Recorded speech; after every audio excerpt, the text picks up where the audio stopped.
Is bakka bu'iinsa argateera jennee yaadna. Amantaanis yoo ta'e, naannoodhaanis yoo ta'e, umriidhaanis yoo ta'e, barumsaanis yoo ta'e, waan hundumaatiin yoo ta'e, waan Oromoo fakkaatu tokko jaarreerraa jennee yaadna nuti. Paartii amma jaarre kana deebisnee jaarre kana keessatti maanguddoonni duraan hooggansarra turan walakkaan yookaan 50% ammallee isaan matu keessa jira. Persentii 50 immoo haaraatti galchinee jirra. Dargaggoonni warra duraatiin koochi ta'anii muuxannoo argatanii beekumsa argatanii bor akka isaan iddoo qabatanii fi bakka keenya akka isaan qabatanii fi namoota itti mammaknee jirra. Kunoo warra nuyi itti maknee keessaati warra mana wajjin hin jiru biyya keessas hin jiru. Silaatii waltajjii kanarratti dhufanii nu wajjin qooda fudhachuu ture garuu viizaa sababii dhabanii hafanii namoonni nu waliin mana hidhaa turan warri akka Booda Janeefaa warri akka Hamzaa Booranaafaa silaatii waltajjii kanarratti nu wajjiniin tuurii kanarratti nu wajjiniin hirmaatuuf turanii garuu viizaa sababii dhabanii hafanii yeroo biraa dhufanii isaanis akkuma kana sanii wajjiniin wal baru. Hooggansi keenya bifa kanaatiin haarawaa jira. Kanaatiif namoonni dura jiran suutaan bakka gadhiisaa fi akka deeman itti deemaa jirra. Institutionalize gochaa jirra. Isinis immoo namoota biroo wajjiniin hojjechuus bara isiniin jechuudha barbaanna. Nuyi hin jirru yoo ta'e paartiin keenya hin jirru yoo ta'e namoota biroodhaan illee namoota Oromoof dubbatan namoota Oromoof quuqaman ofitti qabachuun isaaniin illee madaqfachuun gargaaruun bira dhaabbachuun tumsuun amala keenya akka ta'u isin yaadachiisuu barbaada. Nu qofaa irratti ija keessan hin gatina. Namoonni biroon namoonni qabuu danda'an jiru. Isaaniin bira dhaabbachuun yaada isaanii tumsuunis barbaachisaa ta'uutu irra jira jedhee tayyaadan. Karaa biraa obboleessi keenya waa'ee mootummaa waraana mootummaa yookaan immoo ittisa biyyaa kan akkamittiin ilaaltu humna addaa Oromiyaa immoo akkamittiin ilaaltu jedhee nu gaafateera. Raayyaan ittisa biyyaa ofii isaatii bobba'ee ofii isaatii bakka barbaadetti tarkaanfii barbaadu kan fudhatu miti. Isaaniin kan hoogganu hooggana siyaasaati. Kanaatiif isaan waan ajajaman duwwaa hojjetu. Wayii tokko balleessuuf nama ajjeesuudhaaf yookaan immoo waan biraadhaaf kan bobba'an miti. Isaanis ilmaanuma keenya ijoollee makeenyadha. Hojiidha isaaniif ogummaadha. Hojii sana keessa jiru isaan ijaaramanii jiru. Nama isaaniin hoogganu yookaan immoo hooggansa siyaasaa isaaniif qajeelfama kennu yookaan ajaja kennu yoo balleesse malee isaan hojii isaaniirra jiru waan ajajaman hojjetu jechuudha. Kanaaf isaanii wajjin hin jibban qabnu nuyi. Akkas nu godhuu maa kana balleessuu hin jennu. Waan ajajaman hojjetu isaan. Kan nuti itti morminu amma warra hooggansa siyaasaa kennuudha. Warra nama rukuchiisuudha malee warra rukutu sana miti. Isaan hojii isaanii hojjetaa jiru. Kanaaf hooggansi siyaasaa sun akka inni qajeelu barbaanna. Kanaaf isaan irratti qabsoofna. Isaan irratti kan qabsoofnu yookaan kan nuyi isaanii morminuufi sababii isaanii jibbinuuf miti. Jibbiif jaalalli kana keessa jiru. Waan qajeelaa yeroo hojjetan isaan tumsinaa isaan bira dhaabbannaan gargaara. Yeroo san waan hamaa saba keenya irratti dalagan immoo morminaa jala dhaabbannaan balaaleffannaa irratti qabsoofin hin sinu. Waggaa 3 dura 4 dura kan nuti goone kanumadha. Gaafa isaan gara aangootti ol ba'an gargaara tumsaa bira dhaabbadhaa isin jechaa turre. Nus bira dhaabbannee turre. Isinis baay'een keessan bira dhaabbattanii turtan. Adeemsa keessa yeroo isaan adeemsa isaanii jijjiirratan amma immoo deebinee mormuutti kan jechuudha. Kanaaf kun bifa kanaatiin ilaalamuun isaa gaariidha jennee yaadna. Waa'een humna addaa Oromiyaas kanumadha warra ajajamuudha. Warra ajajamuudha garuu warri ajajan eenyu fa'i isaanii.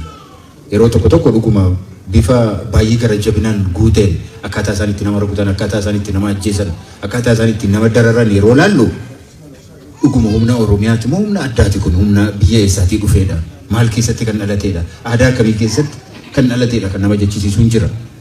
Fakkeenyaatiif mana tokko gube yoo jedhanii yoo gubee uumaa miti garuu gubee yeroo inni bira dhaabbatee sirbu nama gaddisiisa. Akkamittiin ta'a gara jabinni akkasii maal keessaa dhufe jibbi kun maal keessaa dhufe. Manni qotee bulaa yeroo gubbatu kun horiin qotee bulaa yeroo saamamu kun yeroo qalamu kun yeroo ormi uffatee fuudhee deemu kun akkamittiin bira dhaabbachuu danda'an isa jedhu nama gaddisiisa. Garuu ammas rakkoon kan jiru ajaja isaarra jira hooggansa siyaasaarra jira isuma jedhudha. Yoo hooggansi siyaasaa sun sirraa sirrooma hundumtuun sirraa jennee yaadna. አንዱ ወንድሜ ደግሞ እዚህ ስለ ማይኖሪቲ ራይትስ ኦሮሚያ ውስጥ ስላሉት መሆኑ ነው ይመስለኛል። እኛ እንደ ኦፌኮ በማይኖሪቲ ላይ ያለን አቋም በጣም ግልጽ ነው። እኛ የኦሮሞን መብት እናስከብራለን ብለን ስንታገል የሌላውን መብት ደግሞ እንገፋለን ብለን አይደለም። እኛ መብታችንን እንደምንፈልግ የሌሎችም እኛ ውስጥ የሚኖሩ ማይኖሪቲዎችም መብታቸው ሊከበር እንደሚገባና የግድ መከበር እንዳለበት እናምናለን። ይሄ ግድ ነው። ወደን የምናደርገው ነገር አይደለም። እኛ የማንም መብት እንዲገፋ የማንም መብት እንዲነካ አንፈልግም። አዳማ ውስጥ ወይም ቢሾፍቱ ወይንም ሌሎች ትላልቅ ከተሞች ውስጥ ዛሬ መብታቸው ምን ያህል ተከብሮ ነው? ለምሳሌ የፈለጉት ትምህርት ቤት ይልካሉ፣ ልጆቻቸውን በፈለጉ ቋንቋ ያስተምራሉ፣ ንግዳቸውን በደንብ ያካሂዳሉ። ማናቸውም ነገር እንደውም አንዳንድ ቦታ ላይ ከሀገሬው ከኦሮሞ ተወላጅ ይልቅ የተሻለ መብት ኖሯቸው እየኖሩ ይገኛሉ። መብታቸው በተገፈፈ ሰዓት፣ በተነካ ሰዓት መጀመሪያ የምንታገለው እኛ ነን። ይሄ ሊታመን ይገባል። በፍጹም እኛ እዚህ ላይ ድርድር የለንም። የማንም መብት ይገፋ ዘንድ አንሻም፣ አንፈልግም። ይሄ ለፖለቲካ የምናደርገው ነገር ሳይሆን እንደ ኦፌኮ እንደ እምነት እንደ ሃይማኖት የተቀበልነው ነገር ነው። እኛ ይሄ እንዲሆን አንፈልግም፣ የማንም መብት እንዲነካ ማለት ነው። ስለ ቡድን መብትና ስለ ግል መብት የሚባለው ይሄ አይዲዮሎጂ ጉዳይ ነው። እኛ ሁለቱም በአንድነት ሊከበር ይችላል የሚል እምነት ነው ያለን። ከግሩፕ ራይትስ ተነጥሎ አይታይም፣ ወይም ሁለቱም በአንድ ላይ ሊከበር ይችላል የሚል እምነት ነው። ጋፋንሞ ጃዋራ ዴብስ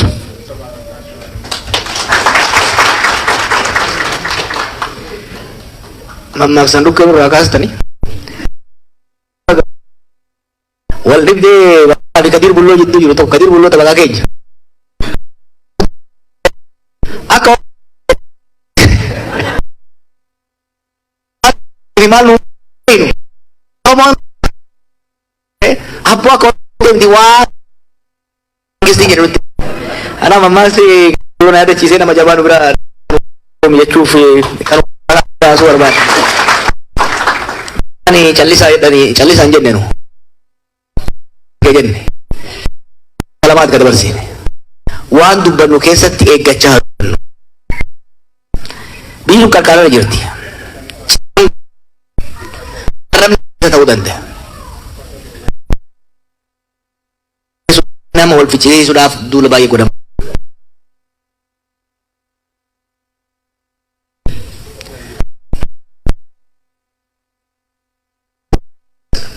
Discipline.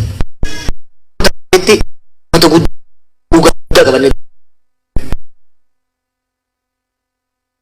Dabra irratti baalageen gara kaa'u arrabas dheeresse arisii yoo gadeemu taate mata keenyas miina. Ka malee callisuu miti. Isaa miti kan jechaa jirru nu qabsaa jechaa jirra nu qabsaa qabsoo nama godhamuu qabu mootummaa dogongorteerta biyya balleessaa jirta ofifillee jirta biyya balleessaa jirta ka waggaa afran kanaatu hin gaadhumaa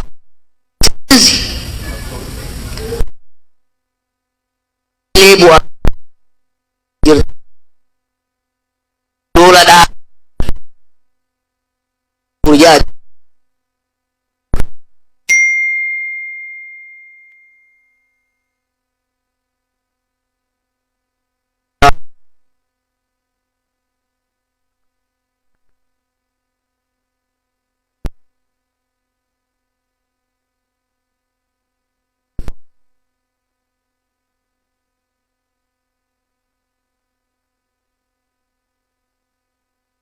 for my that case, I don't know case about Ethiopia. Please understand how volatile the situation has become, how dangerous it has become. Things are not going the way of 4 years ago. The country is about to explode. We are heading to a nightmarish, hairy situation. Please measure your words. Advocate for your community. Advocate for your nationality. Speak up. But do it in a manner that does not fuel the situation even worse. Look, we have a very scary situation. A situation where no one will win. My message to the diaspora is continue to advocate. But please advocate for peace, because that country needs peace. It needs just peace. We will regret as a society if we continue fueling the fire, if we continue advocating, preaching hatred,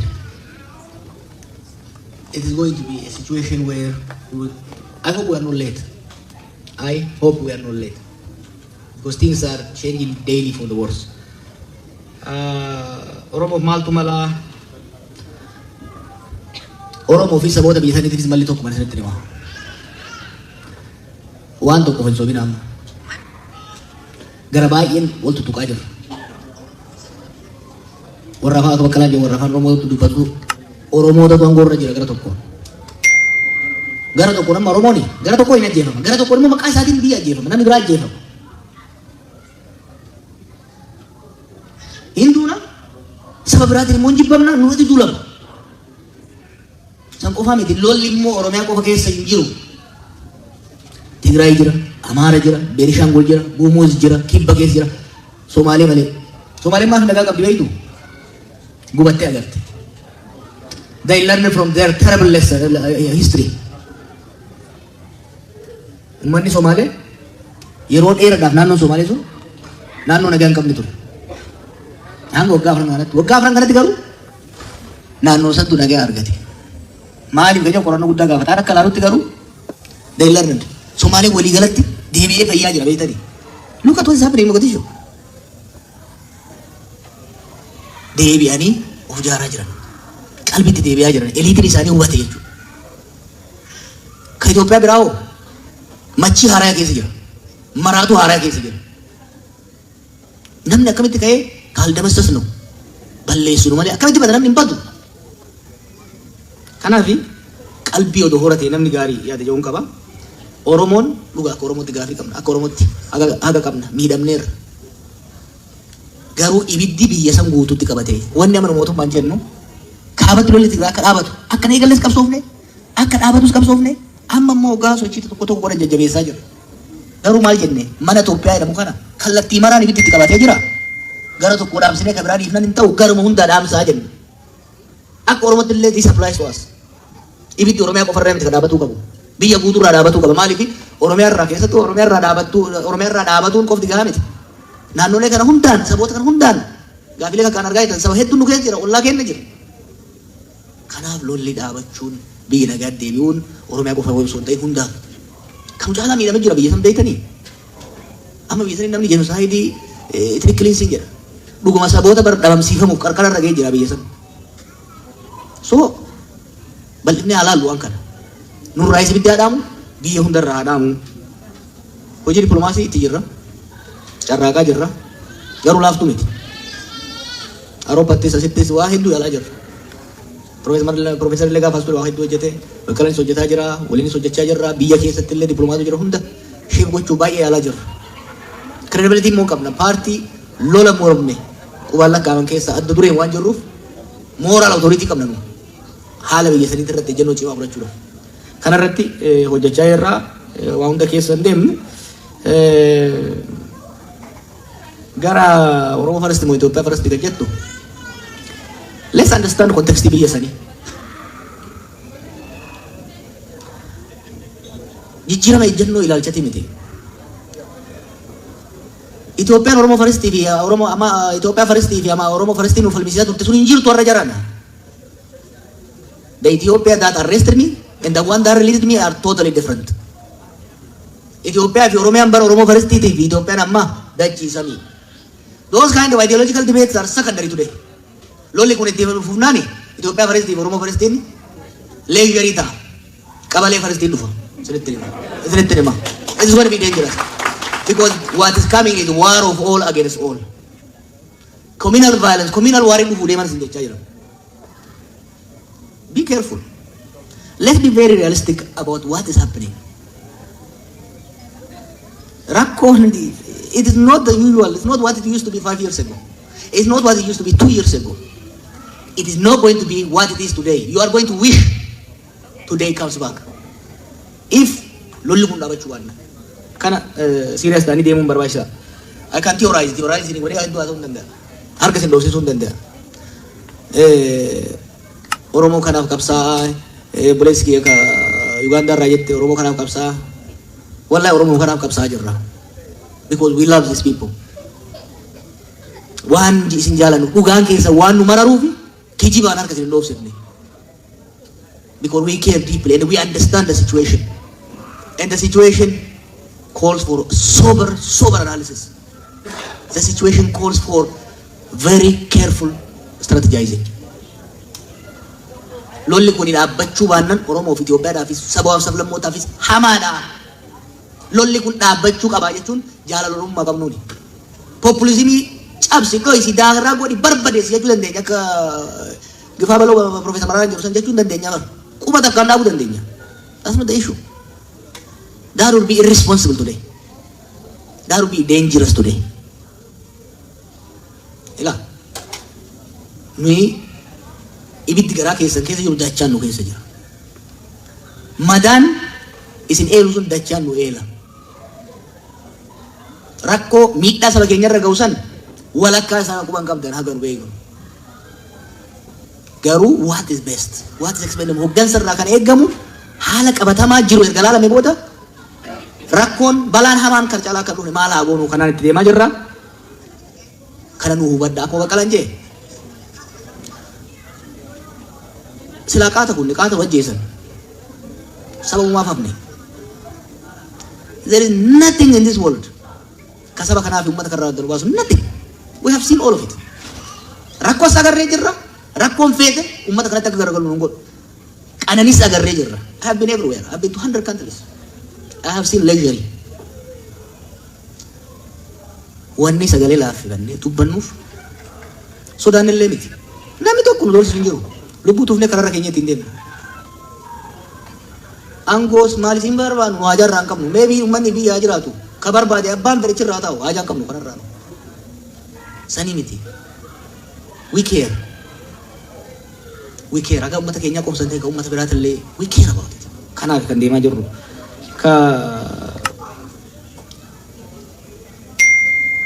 Oromoo raayyaa ittisa biyyaa keessa jiru. Poolisii Oromiyaa keessa jiru. Tiraajediin nama saalfachiisu beektu shameful ka ta'e. Itti dhiyaannee beeyna beektan amma ijoollee poolisii Oromiyaas ijoollee raayyaa ittisa biyyaas hin beeyna. Loltoota isaan ajajaan socho'u.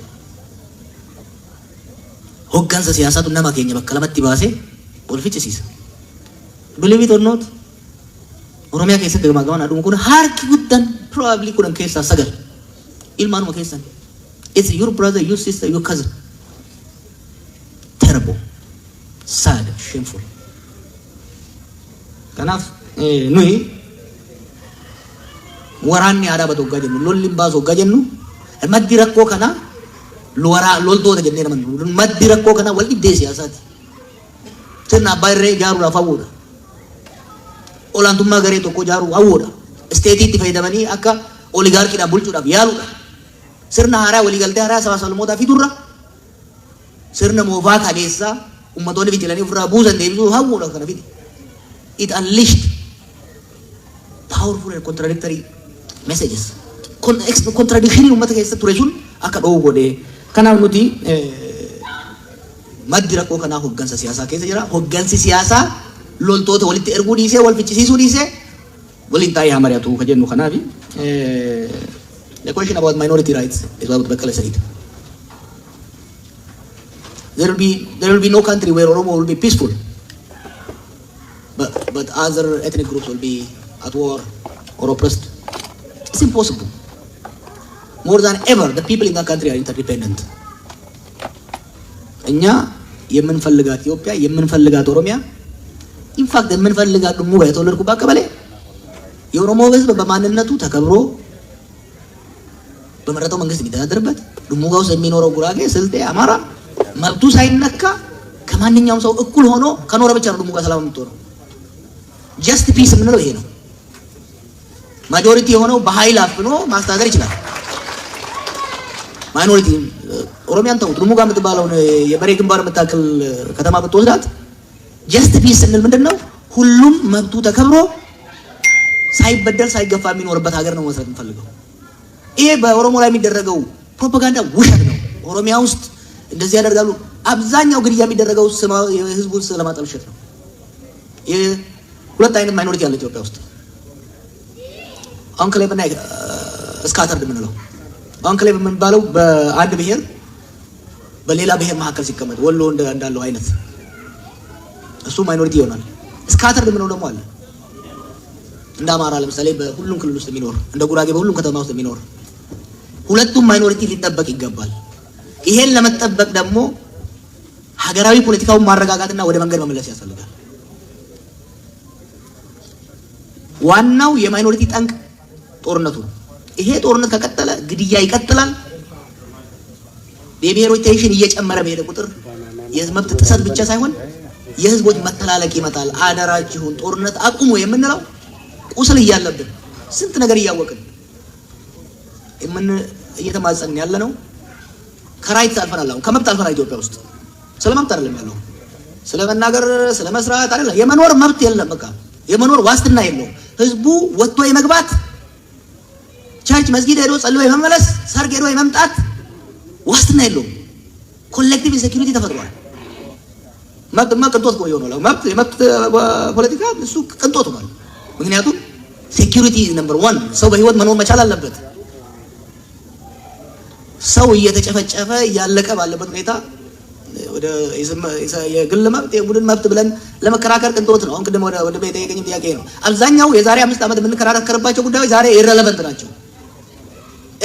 አይዲዮሎጂካሊ የሆኑ ጉዳዮች ኢረሌቨንት ናቸው። ይሄ ጦርነት ካልቆመ እኛ ራሱ ኢረሌቨንት ነው እየሆነ የምንሄደው። ለዚህ ነው ሰላም ይምጣ የምንለው። እጋ ገለቶማ እዱል ፋዳ ወን ፖርትላንድ ይስንጃለን